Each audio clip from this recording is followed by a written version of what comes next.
Welcome to cosmic astromancy channel guys, hope you all doing fine. आशा करती हूँ आप सभी स्वस्थ एवं प्रसन्न होंगे। तो चलिए निकालेंगे आज की एनर्जीज।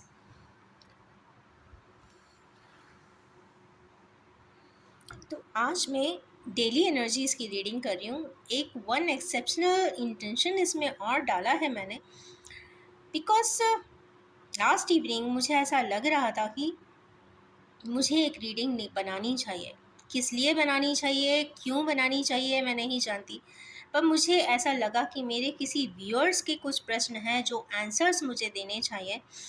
बट चूंकि टाइम नहीं था, मैं नहीं बना पाई। बट आज मैं उस रिफ्लेक्स को निकालने की कोशिश करूँगी जिससे भी रेजोनेट होता है और जिसको भी वो आंसर चाहिए हो, वो उसे ज़रूर एक्सेप्ट करिएगा।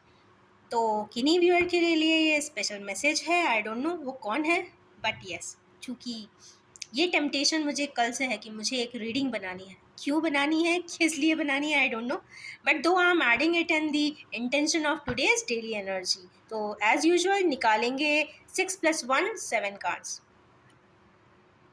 राइट। वो वन उस एक एक्स्ट्रा एनर्जी के लिए जो कल से मेरे को टेम्पटेशन दे रही है।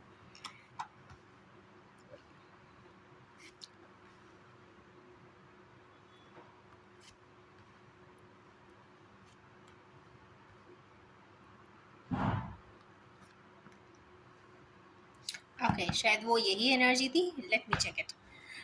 तो पहली एनर्जी इसमें आई है स्ट्रेंथ की। ये जनरली कार्ड स्टार्ट हुए हैं आज स्ट्रेंथ मीन्स लियो से और एंड हुआ है 9 ऑफ सोर्ड्स पे। तो चलिए देखेंगे स्ट्रेंथ की एनर्जी क्यों आई है। तो स्ट्रेंथ के लिए निकालेंगे कि हमारे यूनिवर्स को स्ट्रेंथ चाहिए है कि या एक्स्ट्रा स्ट्रेंथ है।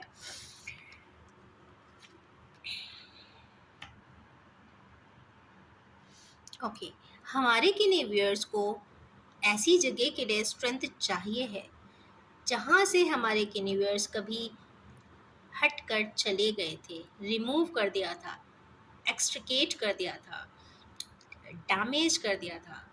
वो लॉसेस के बारे में शायद आज वो अब सोचते हुए दिखाई दे रहे हैं।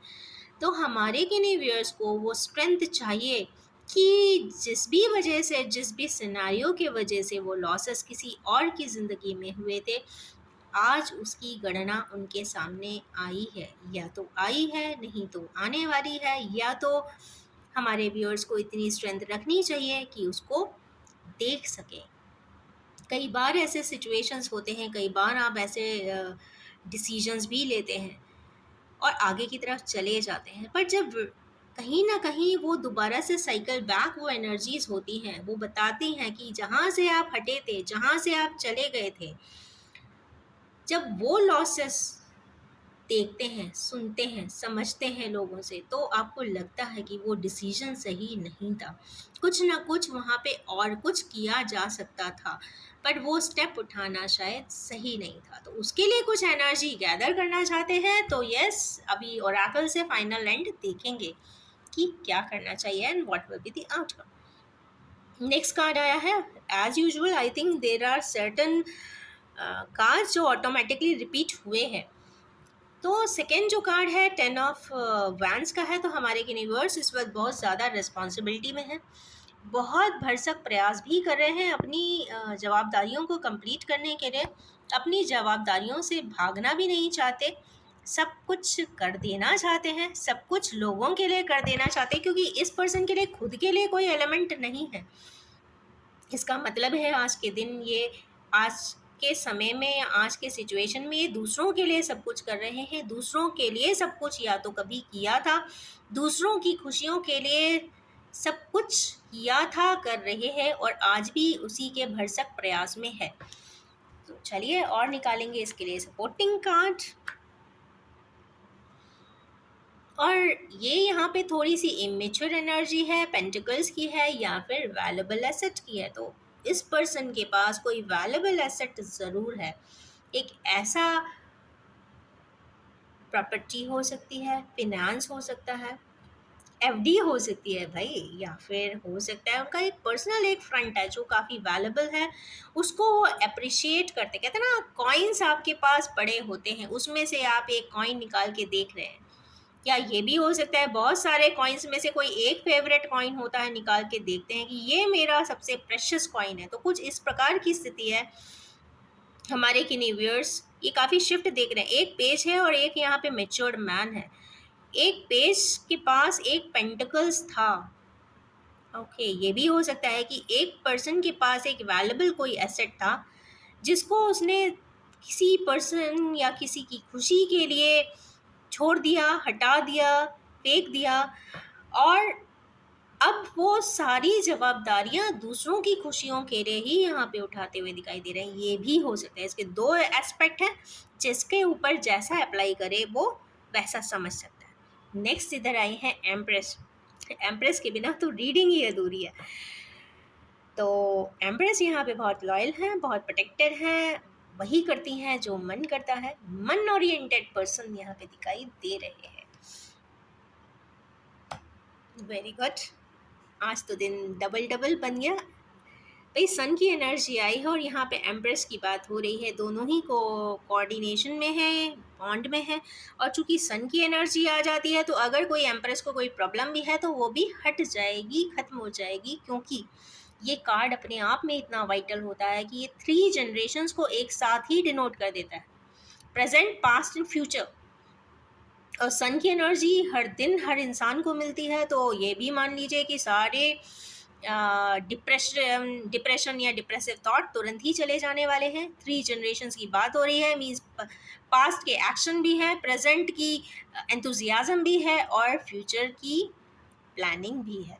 तो यहाँ पे कुछ हमारे किन्हीं एम्प्रेस के लिए, empress is the central point, तो उनके लिए कोई प्रकार के पर्सन्स कुछ ना कुछ सोचते हुए, प्लान करते हुए, पास्ट प्रेजेंट फ्यूचर तीनों को ही एनालाइज करते हुए दिखाई दे रहे हैं। एम्प्रेस के जज्बात, इंटरवेंशन, जजमेंट आया है। जजमेंट किस प्रकार का? तो यहाँ पे डिवाइन जजमेंट है। डिवाइन जजमेंट पे किसी का कोई बस नहीं होता, ये ऑटोमेटिकली होता है, अपने आप होता है। और हम सब उस धारा में, उस फ्लो ऑफ वाटर में या डिवाइन जजमेंट के फ्लो में अपने सारे कार्य करते चले जाते हैं और हमें पता नहीं चलता कि हमने ये क्यों किया, बट हाँ किया था या किया है या करेंगे। पर ये किसके लिए जजमेंट आया है देखना चाहेंगे। ये जजमेंट डिवाइन आया है एक ऐसे पर्सन के लिए जो इस वक्त काफ़ी पश्चाताप में है, या ये हो सकता है कि हमारे किन्हीं व्यूअर्स जो काफ़ी पश्चाताप कर रहे थे, परेशान हैं, दुखी हैं, संतापित हैं, उनके लिए कोई डिवाइन फ्लो के साथ एक डिवाइन जजमेंट आता हुआ दिखाई दे रहा है।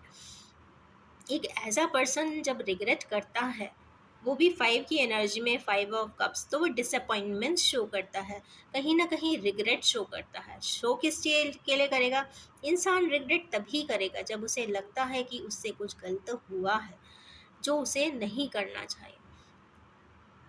कई बार क्या होता है, एक हर पर्सन की एक इंडिविजुअलिटी होती है, अपने एक एट्रीब्यूट्स होते हैं, और उस एट्रीब्यूट्स के बियॉन्ड कोई भी इंसान बियॉन्ड नहीं जाता। अगर उस एक सेल्फ डिग्निटी के दायरे से अगर कोई जाता है तो सिर्फ वो जाता है सिर्फ प्यार के बंधन में पड़ के। तो अगर प्यार की वजह से अगर आप एक ओरिएंटेशन छोड़कर दूसरे के ओरिएंटेशन में जाते हैं और कोई रिजेक्शन वहाँ पे मिलता है, तो कहीं ना कहीं रिजेक्शन मिलता है या दिया जाता है या कोई लेता है कोई देता है, 2 पर्सन तो इन्वॉल्व होंगे ही इस डायनामिक्स में। तो वहाँ पर संतापित की एनर्जी यहाँ पे ज़रूर आ रही है। ये ज़रूरी नहीं कि लव मैटर हो सकता है कोई प्रोफेशनल मैटर भी होगा, परंतु यहाँ पे मुझे चूँकि एक फैमिली दिखी है तो कहीं ना कहीं डिवाइन जजमेंट की बात हो रही है। कुछ ऐसा ज़रूर हुआ है जो फैमिली ओरिएंटेशन की बात है, कहीं ना कहीं कुछ रिजेक्शन एंड डिजेक्शन की बात है, और यहाँ पे रिग्रेट की भी बात दिखाई दे रही है। उसके जस्ट बाद आए हैं king of cups. King of cups as usual बहुत हैप्पी हैं, बहुत केयरिंग है, बट बैठे तो चूंकि थ्रोन पे है और शेयर करना चाहते हैं। क्या शेयर करना चाहते हैं? करेंगे तो लव ही शेयर करेंगे, बट कहाँ, कैसे? देखिए आंसर अपने आप ही आ गया। इट इज़ एन कैरिज्मा कि क्वीन एंड किंग दोनों ही साथ में आए हैं, दोनों ही प्यार के बने हैं और प्यार से ही जीते हैं और प्यार के लिए ही जीते हैं और प्यार के लिए ही आगे बढ़ जाना चाहते हैं। तो कुछ ऐसी बहुत डिवाइन एनर्जी आई है, तो परफेक्ट है, इस पे मैं अब कुछ और नहीं बोलना चाहूँगी। It's a beautiful card for today.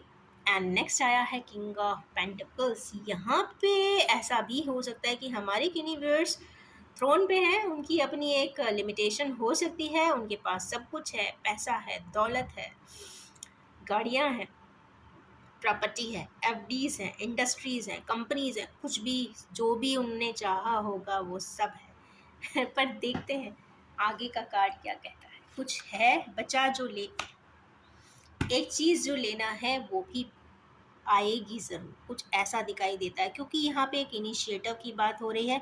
और जब कोई किंग ऑफ पेंटिकल्स इस तरीके से एक पेंटिकल्स की ही बात करता है, तो कुछ एक वैल्यूबल एसेट उसकी अपनी जुरिस्डिक्शन में ऐड होने वाली ज़रूर है, जो बहुत ही कॉम्पिटेंट हो सकती है, वैल्यूबल हो सकती है और काफ़ी प्रेशियस है।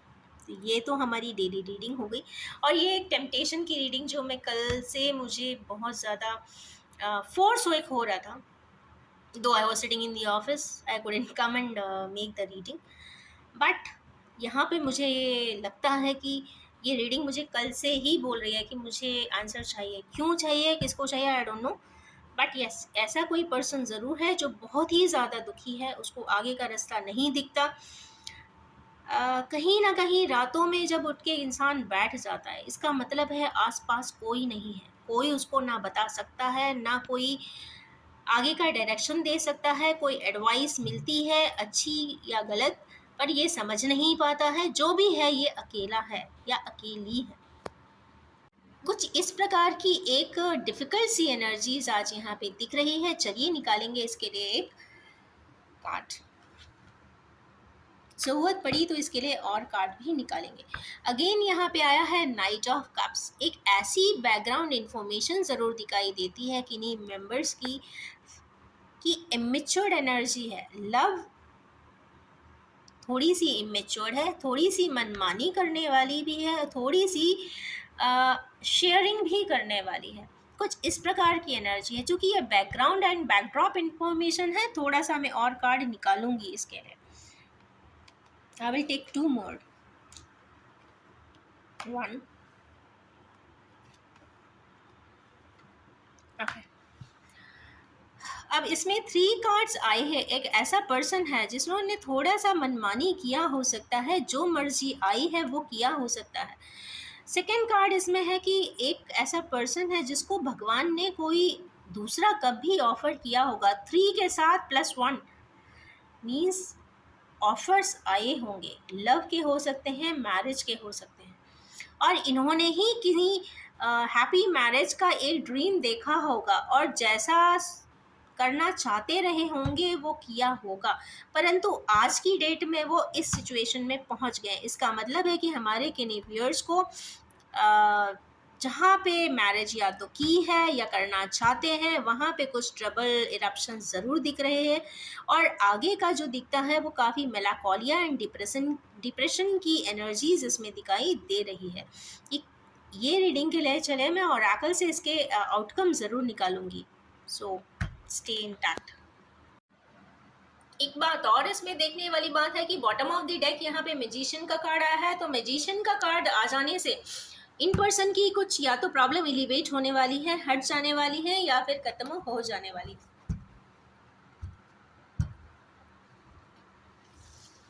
चलिए निकालेंगे Oracle cards for the final outcomes and remedial.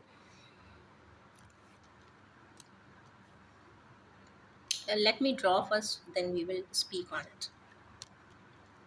First card is suffering in silence, second is hope, सन के ऊपर ट्रुथ आ गया, अवेयरनेस, चूज वाइजली,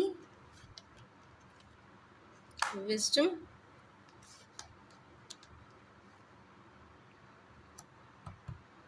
ओके 1 2 3 6। ठीक है, इसका बॉटम ऑफ द कार्ड है 5 की डायनामिक्स आई है। 5 की डायनामिक्स में इमोशनल लॉस मीन्स हमारे किन्हीं व्यूअर्स को इमोशनल लॉस तो हुआ है। ये मेरे ख्याल से रिपीटेशन ऑफ द कार्ड ज़रूर है।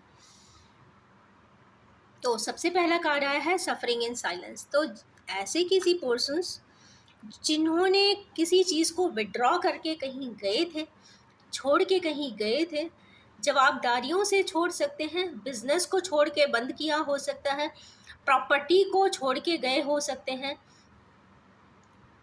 एब्सकॉन्ड कर गए हो सकते हैं, वो आज सफ़र ज़रूर कर रहे हैं। किसमें सफ़र कर रहे हैं? अपने ही साइलेंस में कर रहे हैं। या फिर ऐसी स्थिति ज़रूर है कि आज की डेट में वो बहुत अकेले हो चुके हैं। हमारे किन्हीं व्यूअर्स इस वक्त अपने आप को बहुत अकेला भी महसूस कर रहे हैं, बहुत साइलेंट भी महसूस कर रहे हैं। पर एक अच्छी बात यह है कि साइलेंस में बैठकर ही इंसान, अकेले ही बैठकर इंसान जान सकता है कि उसे आगे क्या करना है, क्या करना चाहिए था और क्या करना है अब। तो ये तीनों ही मेजरमेंट्स या फिर ये कह सकते हैं एनालिसिस तभी होती है जब हमारे व्यूअर्स या हमें भगवान इतना, हमारी लाइफ इतना स्पेस देती है कि हम उसे सोचें, समझें और फिर उसे प्रोसेस करें। सेकेंड कार्ड इसमें आया है होप का। होप किसके लिए है? पेज ऑफ पेंटिकल्स के लिए। ऐसी कोई पर्सन जो काफ़ी सारी जवाबदारियां निभा रहे हैं, भरसक प्रयास कर रहे हैं, उनको होपफुल रहना है, क्योंकि 17 की एनर्जी है 17 की। तो कहीं ना कहीं स्ट्रगल है, मेहनत है, हार्ड वर्क है, और पर यस कंप्लीशन भी होगा, क्योंकि 8 की एनर्जी का काम अपना हो जाता है तो फिर वो कहते ना आपको रिवॉर्ड ज़रूर देती है। सैटर्न की सारी ही एनर्जीज जब भी आएंगी 8, 17, 26, वो कहीं ना कहीं रिजल्ट में आपको गुड गिफ्ट ज़रूर देती हैं, रिवॉर्ड दे के जाती हैं। मीन्स सैटर्न का काम होता है कि परेशान ज़रूर करेंगे, पर लास्ट में एंड में वो कुछ ऐसा ज़रूर दे देते हैं जिससे कि आपका समय बन जाता है। जैसे दिन बनता है वैसे ही समय भी बनता है। तो yes, stay hopeful for it. अब यहाँ पे जो एम्प्रेस आई हैं, सन की एनर्जी ले रही हैं या लेने वाली हैं, उनके लिए ट्रुथ आया है। तो हमारे के व्यूअर्स या तो जो एम्प्रेस की एनर्जी में है, या फिर जो सन रिलेटेड पर्सन्स हैं, कॉर्पोरेट में होंगे या फिर कोई हायर पोस्ट पे हो सकते हैं, या जिनका लियो ज़ोडिएक भी हो सकता है, या फिर एक एट्रीब्यूट सनिश हो सकते हैं, उनको कुछ ट्रुथ का रिविलेशन होता हुआ दिखाई दे रहा है। ट्रुथ का रिविलेशन देखिए, यहाँ पे एक लिब्रा की एनर्जी, लिब्रा नहीं, एक तराजू है, वहाँ पर एक पर्सन एक तराजू पे खड़ा होकर दूसरे वाले पल्ले को देख रहा है। उसके बावजूद भी वो एक डोर की तरफ देख रहा है और उस तराजू पे खड़े होकर अपने आप को नाप तौल कर रहे हैं कि मैंने क्या किया है और सामने वाले ने क्या किया है। मीन्स ये एक जगल है, एक एम्प्रेस की और एक पर्सन की। मीन्स ये यहाँ पे मुझे लगता है एक कपल पार्टनर ज़रूर होंगे। दोनों पार्टनर्स एक दूसरे के लॉसेस एंड प्रॉफिट को यहाँ पे देखते हुए दिखाई दे रहे हैं। अपनी ज़िंदगी की अच्छाइयाँ या बुराइयाँ, सिनेरियोज़ की अच्छाइयाँ या बुराइयाँ, और ज़िंदगी में प्रेजेंस एंड एब्सेंस की प्रॉफिट एंड लॉस भी देखते हुए दिखाई दे रहे हैं। बहुत माइन्यूट वे में ऑब्जर्वेशन है। मीन्स स्क्रूटनी बहुत पावरफुली चल रही है, क्योंकि तीनों ही कार्ड बहुत ही पावरफुल है, बहुत पावरफुल है। पर एक अच्छी बात यह है कि आत्मा से देख रहे हैं, आंखें खोल कर देख रहे हैं, बायस नहीं हो रहे हैं, और यस दिन में देख रहे हैं। मीन्स रात की देखी हुई एनर्जीज वेग हो सकती है, पर दिन की आई हुई ट्रुथ या फिर ऐसा ट्रुथ जो कंफर्म एंड वेरीफाई होता हो, वो ज़रूर रिवील होता हुआ दिखाई दे रहा है, जिससे उनका एनलाइटनमेंट हो रहा है या फिर क्लैरिटी मिल रही है, और वो ट्रुथ की तरफ अग्रसर ज़रूर हो रहे हैं। नेक्स्ट कार्ड है अवेयरनेस का। डिवाइन जजमेंट के ऊपर आया है, 1 की एनर्जी है, अगेन सनिश एनर्जी यहाँ पे आ गई है, और यहाँ पे क्राउन चक्र जब एक्टिवेट होता है तो जो भी होगा अपने आप होगा, फ्लो में होगा। अब देखिए, अपने आप कोई भी चीज़ नहीं होती। अगर भूख लगी होती है तो आपको टेबल पे जाकर खुद ही खाना खाना पड़ता है, अपने हाथों का इस्तेमाल करना पड़ता है। अगर आपको कोई अगर पैसे भी विड्रॉ करने होते हैं तो आपको उंगली चलाकर टैप ऑन करना होता है, आपको एप्लीकेशन भी ऑन करना होता है। उसी प्रकार क्राउन चक्र से आपको एनर्जीज मिलेगी, आपको डिवाइन जजमेंट के प्रोसेस भी मिलेंगे, पर करना स्वयं इंसान को पड़ता है। बैठे बैठे कुछ भी नहीं होता।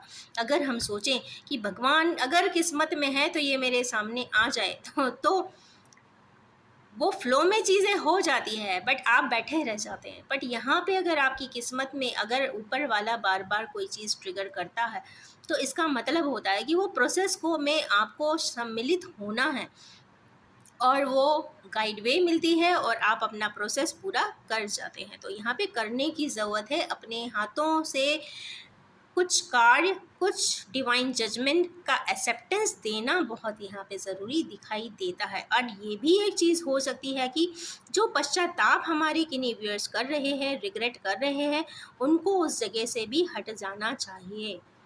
मीन्स रिग्रेट करते रहना एक सही प्रोसेस नहीं है, उसके आगे भी ज़िंदगी है। दुखी हो जाने से, संतापित हो जाने से, ज़िंदगी नेगेटिव वर्जन में ले जाने से, एडिक्शन कर लेने से, दूसरों से हट जाने से, सॉलिट्यूड में चले जाने से होता कुछ भी नहीं है। यहाँ पे जो एक लाइफ की जब भी बात होगी, वहाँ पर प्रोग्रेशन की बात होगी। तो इसका मतलब ये है कि आप अच्छे, अगर कुछ गलत हुआ भी है तो करेक्ट कर दीजिए, करेक्ट नहीं कर सकते तो अगली बार मत करिए, और किसी से कहना सुनना है तो उसे बैलेंस कर लीजिए, कुछ बताना है तो बता दीजिए, क्लैरिटी नहीं है तो ले लीजिए, क्लैरिटी देनी है तो दे दीजिए, और आगे की तरफ ज़रूर बढ़िए, अच्छे अच्छे काम करिए, लोगों के लिए ऐसे काम ज़रूर करें जिससे लोग प्रसन्न हों। सभी को 100% प्रसन्न नहीं करते, पर मेजॉरिटी को भी प्रसन्न कर सकते हैं तो कर दीजिए। इसमें कोई सेल्फिश मोटिव आप इसमें ऐड मत करिए, क्योंकि डिवाइन जजमेंट जब आता है तो अपने आप ही होता है, फ्लो में आपको बह जाके वो कार्य कर देने ही पड़ते हैं, क्योंकि यहाँ पे कोई और ऑप्शन हो ही नहीं सकता, यहाँ पे करना ही पड़ता है, ऑटोमेटिकली ही ये चीज़ें होती हैं। तो यहाँ पे अवेयरनेस ज़रूर मिलेगी और आगे की तरफ बढ़ना है, ऐसा कुछ दिखाई दे रहा है। नेक्स्ट है यहाँ पे, भाई इस पे तो मैं क्या बोलूँ, दोनों ही आए हुए हैं, बहुत पावरफुली आए हैं जजमेंट के बाद। चूज वाइजली, यहाँ पे ऐसा बात ज़रूर है कि ऑप्शंस अवेलेबल हैं दोनों के पास, बट यहाँ पे जो मेनली है वो ये है कि प्रायोरिटी आप किसको देते हैं। अगर आप अपनी इमोशंस को प्रायोरिटी देते हैं, अपनी फ्रीडम को प्रायोरिटी देते हैं, अपनी कर्मास को प्रायोरिटी देते हैं, तो आपको सिलेक्शन किस चीज़ का करना है। यहाँ पे सिलेक्शन तो चूँकि वाइजली ही हो रहा है, क्योंकि ऊपर तो दोनों ही बर्ड्स आए हैं, इसका मतलब जो भी है वो डिवाइनली गाइडेड है। और चूँकि पानी ही पानी है नीचे, मीन्स इमोशन ही इमोशन है, और ये दोनों ही कार्ड यहाँ पे पावरफुल इमोशन बैलेंस बताते हैं। इमोशनल बैलेंस दोनों ही लव रिलेटेड है एंड कपल में आए हैं, तो इसका मतलब है ये ट्विन फ्लेम के लिए भी ये कार्ड हो सकता है। अब क्या सिलेक्शन में वाइजली करना है, तो यहाँ पे आप देख सकते हैं सब लोग गाइडवे अलग अलग देख रहे हैं, एक डायरेक्शन बता रहा है, एक पाथवे बता रहा है, एक इंडेक्स कर रहा है, कोई चीज़ पॉइंट कर रहा है, एक मुट्ठी बना रहा है, एक फ्लो में हैंड क्लैरिटी से बता रहा है। मीन्स आपको 5 लोग हैं और 5 अलग अलग तरीके से गाइड कर रहे हैं। तो यहाँ पे सिलेक्शन आपका अपना ही होना चाहिए, क्योंकि यहाँ पे एक छोटा सा आप देखोगे इमेज में एक पर्सन खुद बैठा हुआ है। मीन्स एक ऐसी जगह पे बैठकर अलग अलग गाइडवेज हैं, उसमें से कोई एक सिलेक्शन करना है। तो जहाँ पे ये इंडेक्सिंग आपको ले जा रही है, रोशनी की तरफ आपने जाना है। तो ये 7 की एनर्जी है, ये ऑटोमेटिकली ही प्रोसेस भी होगी, और यहाँ पे फ्रीडम भी है, इमोशंस भी हैं, और ढेर सारा प्यार भी है। नेक्स्ट कार्ड इसमें आया है विजडम का। ऐसे कि नहीं व्यूअर्स जो जिनके पास सब कुछ है, प्रॉपर्टी है, बैंक बैलेंस है, एफडीज हैं, फैमिली है, लग्जरीज हैं, प्रोजेक्ट्स हैं, असाइनमेंट्स हैं, कंपनीज हैं, इंडस्ट्रीज हैं, वॉट एवर XYZ, उनको कुछ विजडम भी मिलने वाला है। That's a very good sign, और कुछ बदलाव भी आने वाला है। तो खुश हो जाइए, इस पे देखो बहुत डायरेक्ट आंसर है इसमें। एंड नेक्स्ट लास्ट कार्ड जो कल से मुझे टेम्पटेशन दे रहा है, उनके लिए ज़रूर मैं बोलूँगी, जो बहुत ही ज़्यादा दुखी है इस वक्त, बहुत ही परेशान हैं, बहुत ज़्यादा डिप्रेशन में हैं, किसी को कुछ कह नहीं सकते हैं, बता नहीं सकते हैं। एक आइडेंटिटी कॉन्शियसनेस भी यहाँ पे दिखाई दे रही है, जिसके वजह से इंसान अपनी बात किसी से कह भी नहीं पाता, बता भी नहीं पाता। उनके लिए एक बहुत अच्छा कार्ड है movement choices and decision. I think ये वाला कार्ड 2-3 रोज पहले भी आया था, शायद इसी के रेसिप्रोकेशन में आया था। इसका मतलब है कि स्टक एनर्जी से उन्हें बाहर निकलना पड़ेगा, इमोशंस में आना पड़ेगा, मूवमेंट करना पड़ेगा। सॉलिट्यूड में बैठने से कुछ भी नहीं होगा, आपको मूवमेंट करना पड़ेगा। ये मैं इसलिए बहुत श्योरली कह सकती हूँ, solitude is a very difficult thing. When I was hospitalized for a spinal injury for 2 years, I was bedridden.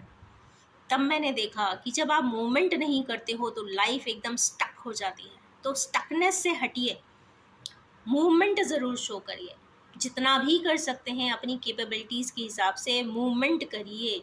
Second है चॉइसेस, जो भी आपके पास चॉइसेस अवेलेबल हैं उसमें स्मार्ट चॉइस करिए, जो आपको कंप्लीटली हार्मोनाइज करता हो, जो आपको इमोशनली भी बैलेंस कर दे, फिनेंशियली भी बैलेंस करने की एबिलिटी रखे, एंड फिजिकली भी आपको एक सपोर्टिव स्टैंड दे दे, सोसाइटी में भी एक बढ़िया स्टैंड मिल जाए। चॉइसेस ज़रूर सेलेक्टिव रखिए, अपने आत्मा से पूछ कर करिए, कोहरेंस में करिए, कहीं ना कहीं जो आपकी कॉन्शियस गाइड वे देती है उससे रेजोनेट करते हुए ही चॉइसेस को सेलेक्ट कीजिए और फिर डिसीजन भी दे दीजिए। यहाँ पे चूंकि मूवमेंट का भी कार्ड है, चॉइसेस का भी है, डिसीजन का भी है, तो ऐसे किन्हीं व्यूअर्स जिनको बहुत प्रॉब्लम चल रही है, तो ये तो कंफर्म बात है कि वो किसी डिसीजन पे इस वक्त पहुंचने वाले हैं या फिर पहुंच ही जाएंगे, और उनको बहुत ज़्यादा इमोशनल लॉस भी हुआ होगा, क्योंकि ये इमोशनल लॉस ज़रूर आया है। तो इमोशनल लॉस से भी हमारे किन्हीं व्यूअर्स बिल्कुल हट सकते हैं और अपने डिसीजन तक पहुंच सकते हैं। और रही बात यहाँ पे टैरो की रीचेक की बात, तो यहाँ पे मैजिशियन की एनर्जी आई है। मैजिशियन की एनर्जी जब भी आती है तो मिराकुलसली एंड जहाँ पे सोचा नहीं होता वहाँ से आपको positive answer, positive reply and affirmative resultants मिल जाते हैं। तो इन्हीं एनर्जीज के साथ मैं एंड करना चाहूँगी और ये भी बताना चाहूँगी, ये general collective timeless and gender free reading है, जब भी आपके सामने आएगी कुछ ना कुछ रेजोनेट ज़रूर करेगी। और आप सभी से ये रिक्वेस्ट है, आप सिर्फ उसे उतना ही एक्सेप्ट करें जो आपसे रेजोनेट होता हो। Wish you all have a most happy, wisdomful, decisive and truthful day ahead. Thank you so much.